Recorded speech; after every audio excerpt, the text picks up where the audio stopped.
This episode of Techno Buffalo is brought to you by the absolutely awesome Audible and the letter A. Welcome back to another episode of Ask the Buffalo here on Revision 3. Happy holidays from all the Techno Buffalo folks to you and your family.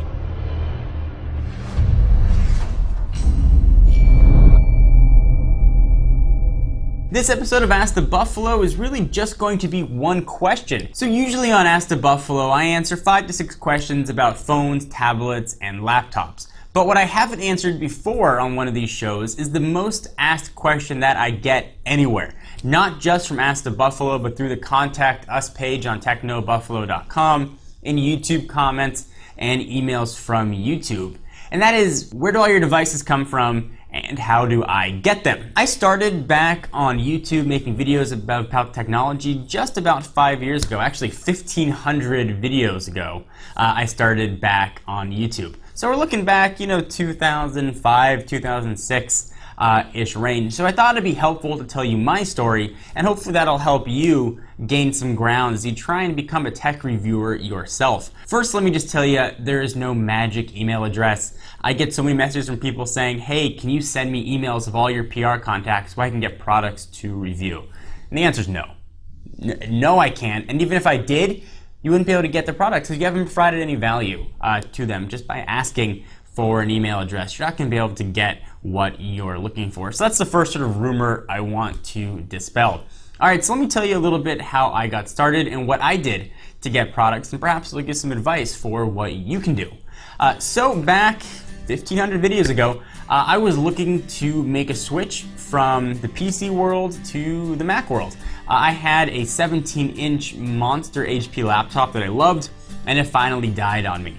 This was back when there weren't that many people out there doing YouTube videos on technology. I know right now it's kind of hard to remember, but there weren't that many folks out there. So I figured it would be a good way for me to learn how to use my new computer, and it would let me justify having to buy a video camera. So I didn't know if anybody was going to watch them. I picked an awful name, John4Lakers.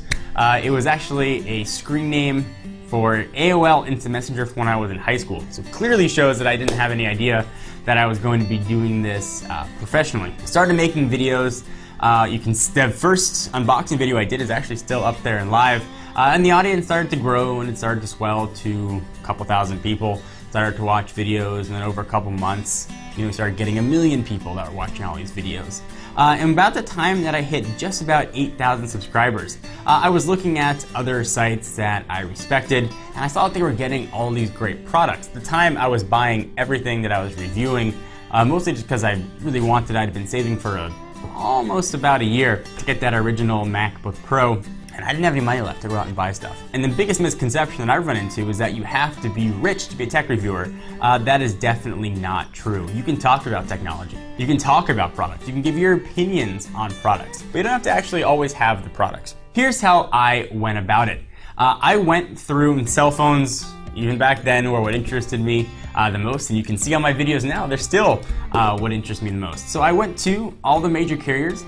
They all have a press room or a press page, and I looked at some of their press releases. And at the bottom, they listed some press contacts. So I wrote what was about a 1.5-page letter to those press contacts, telling them who I was, what I did, who my audience was, and what value I could give to them if they would let me check out and share their products. So that's the thing, you have to always be providing value. If you just say, I want to check out phones because I love phones, you're not giving value to anyone. Now, under no circumstances should you ever say you're going to give a positive review, should you ever guarantee a positive review for hardware. You're going to lose all integrity, not only with the PR people, but also with your audience. So getting stuff in the mail and getting stuff sent to you, do not under any circumstances, and I can't emphasize this enough, feel obligated to give any sort of positive coverage. You owe it to yourself and you owe it to your future to be as objective as possible. Don't feel any sense of indebtedness. Those folks will understand. So I wrote about the value that I could bring. I interact with my audience quite a bit.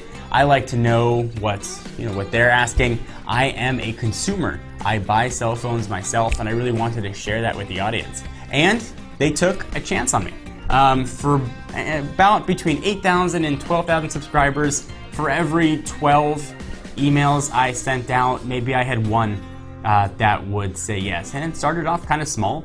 I had one phone in at first, then I had a few other accessories that would come in after that, and nothing really major, but it started to grow and started to be able to provide value. And something I could quantify the impact that these videos were having. So I could reach out to PR folks and say, listen, I had worked with, for example, AT&T, and I did an unboxing of X phone. It had 5,000 views. Those are all people that are looking to get a phone. If you think about running sort of a wide blanket advertising campaign that might cost millions of dollars and maybe hit 1 or 2% of your target demographic, this was a couple thousand people that really were the target demographic. They were watching these videos because they were interested in phones and they were interested in buying phones. So people became interested in sending products to me.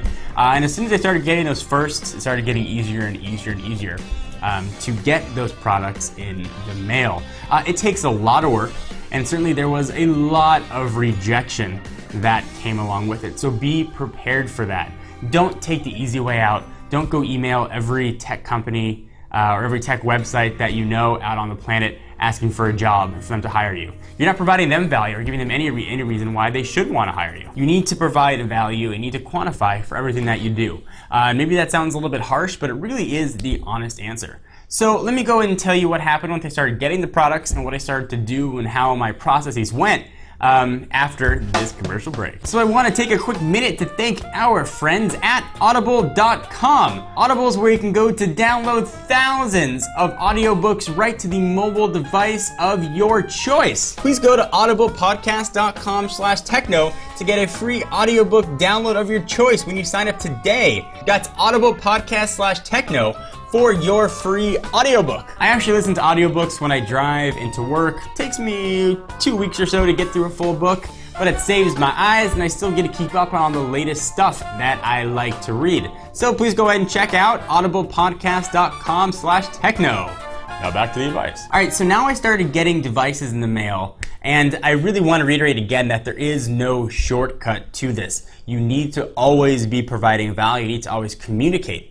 Everybody has someone that they report to and that they work for. So these PR representatives who are sending products and devices, they have to report to someone. They have to tell their boss, hey, we sent a device to X reviewer. Here's the feedback that we got. Here's the audience they were getting. You need to always be providing that feedback to them, especially when you get that first device. So you can get a second device and a third device in. And again, I want to reiterate the importance of being objective in your coverage. The natural inclination to get something in the mail is almost you feel like it's a gift that you need to be positive in return. And I can't say this enough. Fight that urge completely. Be as objective and be as honest as you can with your audience. They're going to respect you much more for it, as will the PR folks moving forward. So definitely something to bear in mind. So you get a device in, you want to quantify to the PR folks what that device is doing and how your audience is responding to it. So we had 300 comments that came into it. We had 500 thumbs up, or 20 thumbs up, or 19 thumbs up. We had a couple thousand views. Whatever it might be, you want to always be quantifying that. If you're fortunate enough to get a badge, you were the 99th most viewed video in technology for that day, you want to always send that information. You want to be able to show growth as you go through. And any products you might be interested in, you think your audience might be interested in, from small accessories makers to large, giant tech corporations, go ahead and try. Now it's pretty easy to find contact information. All you have to do is find a press release, go down to the bottom, and generally there's some sort of contact information there. And you might not hear anything back for a while, or at all. Follow up. I was sending emails once every 2.5 to 3 weeks to the same people until I finally got a response. And they were very well thought out emails. Be very mindful of your punctuation. Be very mindful of your spelling, the tone, the words you're using. Especially if you're young. You want to come across as professional. You don't want to come across as a kid looking to get free stuff. You really need to know that if you want to do this as a career, you need to treat it professionally and treat it as such. So don't abbreviate words. Don't say you are, with the letter U and the letter R. Don't type the letter for when you should write FOR. I get emails like this all the time. Be very professional in your language. I cannot overemphasize that enough. And hopefully you'll be able to start that process of getting devices in or getting products in to check out. So we didn't talk about tablets or much about cell phones or anything here, but I did want to share some advice. That has been what worked for me. That was my story. The moral takeaway from this is always provide value to people. Always give them something to quantify, and always let them have something they could give to their boss to show they were doing the right thing by taking a chance on you. So guys, hope you enjoyed this little bit of an advice video. Happy holidays from all of us at Techno Buffalo. Happy holidays from all of us at Revision 3. Happy December to you. And I hope that everybody has a nice, relaxing couple weeks. Step away from technology. Remember what's important in your life, and whatever that might be for you, remember it.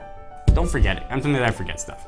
Anyway, I am John Rettinger from Techno Buffalo. Be sure to check us out for all of your tech news at technobuffalo.com for unboxings, for hands-on, and all kinds of other good stuff. That all started because I started sending emails to some PR representatives. I'll see you guys in the next video. Look at the camera. Look at the camera. All right, let's try it. Okay, go ahead. Here we go. Are they looking at the camera? Happy holidays from the Totally Rad Show. Happy holidays from all of us. No more talking. Please, I'm begging you. Right there, right there. It'll take 2 seconds. Happy holidays from Map Judgment.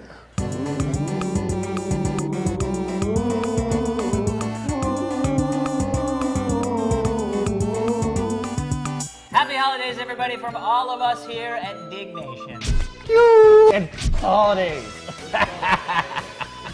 Happy holidays from Techno Buffalo. That's what I'm talking about right there. It's all focused and sharp and stuff. Happy holidays from Techzilla. Have a scamtacular holiday. Get drunk. Eggnog. Also steal their presents. Happy holidays from Film Riot and Film. So wait, where are you going? I thought you were done. Happy holidays from everybody here at Soldier Knows Best, and by everybody I mean just me. From all of us here at Geekbeat TV, Happy holidays! From all of us at Different Strokes and the entire Revision 3 family, we'd like to wish you a happy holidays, and we hope 1986 is your best year yet. happy the holidays! You mean happy holidays? Hey, A cat on a crane! What? Happy holidays for the Destructoid Show. which holiday? All of the holidays. Ready? No. Happy holidays from all of us at Film Riot and Film State. Good enough.